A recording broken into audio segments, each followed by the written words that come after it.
বাংলাদেশে আবার ভোট হচ্ছে নাকি? বাংলাদেশ জিহাদি শক্তিরা ছাপ্পা মারে ভোট করবে আর ক্ষমতায় আসবে।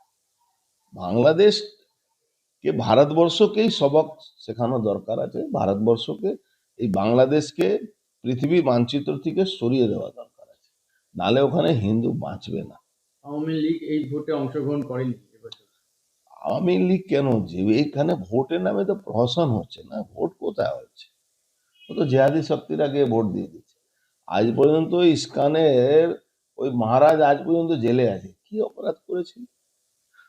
এটাকে ভারতবর্ষকে, মানে আমরা সবাই আবেদন করব ভারতবর্ষ, দেখুন, কোনো একটা দেশের উপরে আক্রমণ করা আমার মুখে বললে তো হবে না, অনেক রকম পরিস্থিতি থেকে সম্মুখ হতে হবে। কিন্তু ভারতবর্ষের সমস্ত পৃথিবীতে যেখানে হিন্দুরা থাকে তাদের মনে একটা ধারণা আছে কি আমাদের ভারতবর্ষের প্রধানমন্ত্রী মোদিজি হিন্দুদের পাশে দাঁড়াবেন আর ওখান থেকে হিন্দুদেরকে বাঁচাবেন। এটা আমাদের আবেদন, আবদার সবই বলতে পারেন। আমাদের শুধু না, পৃথিবীর যত হিন্দু আছে, পৃথিবীর যত মানুষ আছেন যারা হিন্দু আছেন, তাদেরকে এইটা ভাবতে হবে, এইটা আবেদন রাখতে হবে।